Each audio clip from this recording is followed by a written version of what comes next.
Hello, friends.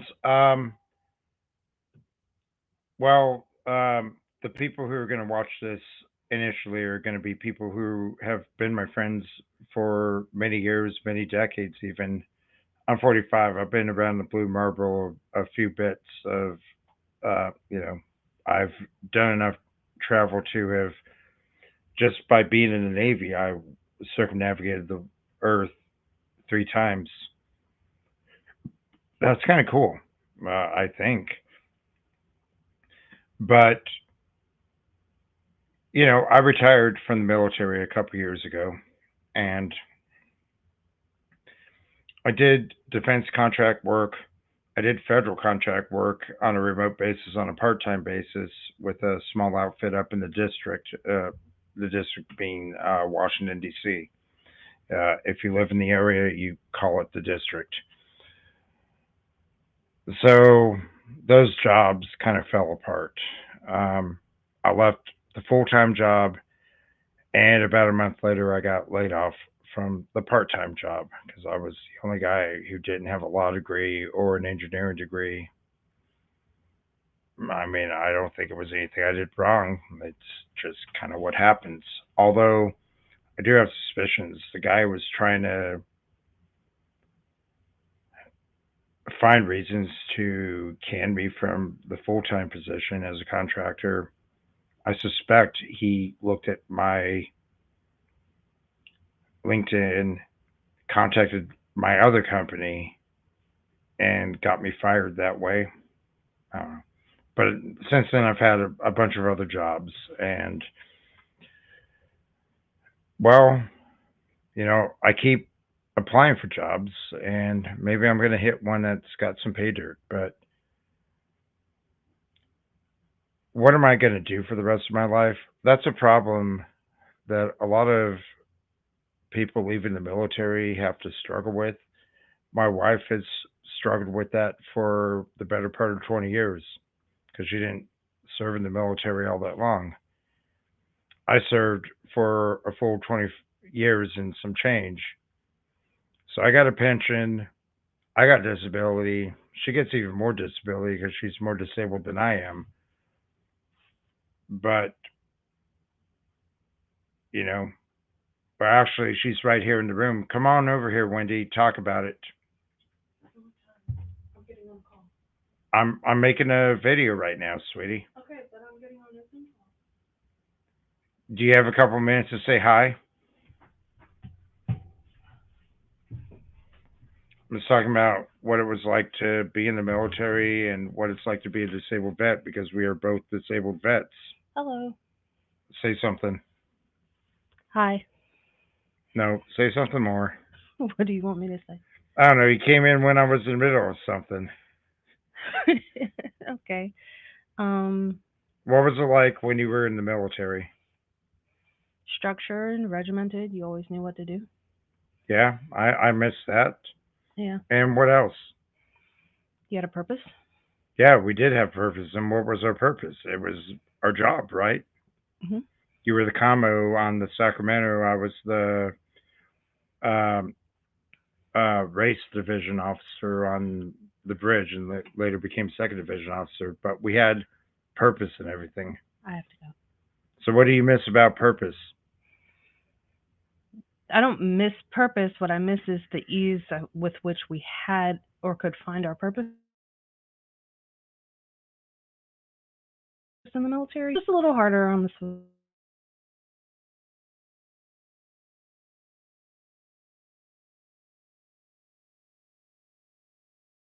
Keep having it. Okay, come back for a second.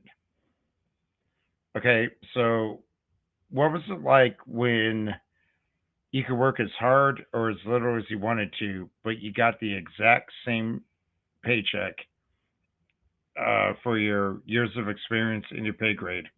How was that? It was pretty comforting, wasn't it? Yeah, but it was also a little frustrating because if you work harder, you didn't get paid more. I didn't want to work harder. I just wanted to get a good paycheck and be able to raise a kid and be married and all that stuff. Anyhow, there goes Wendy. She's got some other commitments, but she just happened to pop in. So I guess that'll make this video a little bit funny. Hey, Wendy, turn off that light. No, I don't, because now it's screwing up my background. Thank you. All right. No, it's going to stay in. All right. Where was I going? Now my whole train of thought got derailed at the station. But I think where I was going at is the sense of purpose. And that's what we were talking about to begin with. You join the military, everything is regimented. You have defined duties and responsibilities. But when you get into the civilian world, that just poof vanishes. And now what? And I think the problem I was having being a defense contractor and a federal contractor, because I had two jobs. I was a federal contractor in the part-time arena, and I was a Navy contractor in my full-time job. The structure wasn't there. They just expected me to know everything. And well, I mean, if I was at a typical command, and this one just happened to be the most dysfunctional command I had ever served in, I mean, everything was complete garbage.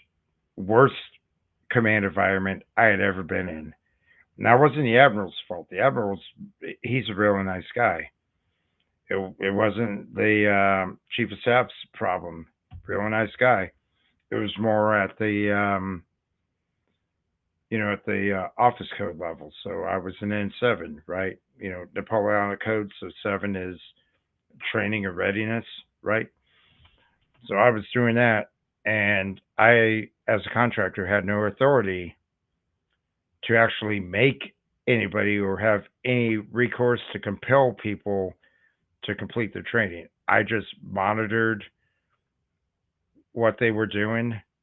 And I would send out nastygrams. I also had the privilege of looking at everybody's medical readiness things. So if they needed to get their teeth cleaned or their vaccinations, I would send out nastygrams, and I spent a lot of my time sending individual emails going, hey, go to the dentist, go get your vax, go get this vaccination, whatever the vaccination happened to be. It was not rewarding me. So I come into a place where I've done some other work. I was a contractor at a major financial institution. I wasn't making outbound calls, thank God, but I was taking inbound calls, and a lot of these inbound calls were people trying to find a way to pull money out of their 401ks because they're about to be homeless tomorrow and things like that. Couldn't handle it. I lasted 2 months. In fact, my supervisor, who was an enlisted Navy sailor who had gotten a MBA and some other credentials, when I dropped my 2 week notice, he said, "Dude, I didn't think you were going to last this long. And between you and me, I was the best employee they ever had. But you can be the best employee, but I'll put it this way, and next time I got Wendy on the video, she will tell you I was taking phone calls in my sleep. Like I was actually talking the phone calls. I wasn't even drinking or anything. I'm ready to go to work and everything. I'm doing the thing I'm supposed to be doing.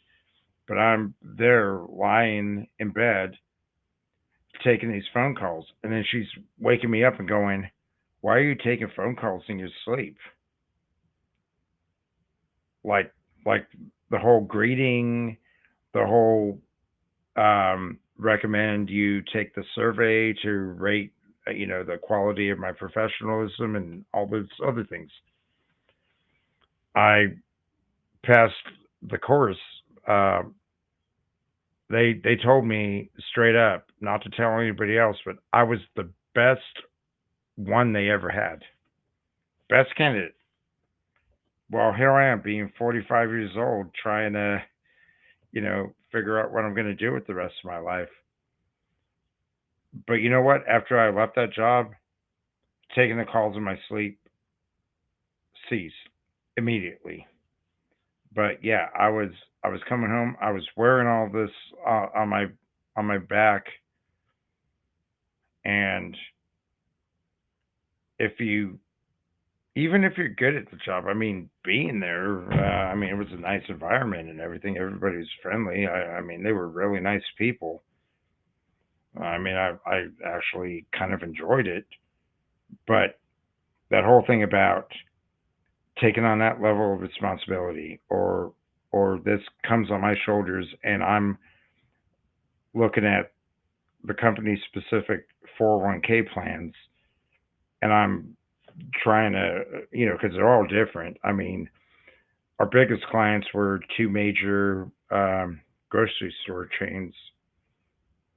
So those ones we knew, and that was pretty much 90% of our calls. It was that 10% where let me pull up the company policy on this, and let's go through, because like I said, 401ks are not they're not really a standardized thing. You could be at one company and you could be employed for a year and you could pull money out. Or you could be at another company, but they won't let you pull it out until you're 59 and a half because you haven't worked exactly 2.5 years. And those are some of the things I had to deal with. I couldn't take it. I mean, like I said in previous videos, I'd like to get into ministry. I'd like to be in a place where I can help people. But, at the end of the day, if it's going to wear me down, maybe I'm not the right guy for those kinds of things. Maybe I have a different purpose. And to that end, I am rebranding myself as a writer. I've done freelance writing for the past several months, and I've gotten marginal income from that. And some of the work I've done was on a strict volunteer basis, just so I could, build experience and be able to claim I'm a professional writer, even though I professionally wrote for my full Navy career. But this is what I think maybe I should do. So I'm gonna hunker down. I'm gonna write that book. I'm gonna get it published, even if I have to self-publish it. But I'm gonna get a book written, or maybe on the online space, I just start writing articles on a freelance basis, which I'll be happy to do too. But that's what I'm going to redefine myself as. And if you're going through a major career shift or transition change sort of thing, consider writing, consider making content. Um, I would like to be able to make these podcasts and YouTube videos profitable, but I'm very new at this. So I should have gotten in back in the day, like 20 years ago when YouTube actually became a thing. I could have been Mr. Beast by now. I might not have even served the full 20 years in the military. I might have been making more money than, well, PewDiePie doesn't really make much money anymore, but you know, something like that. And then I'm watching content and I'm going, oh, well, why didn't I think about this? Anyhow, love you guys and do good work. Be friends. Be good neighbors. Bye now.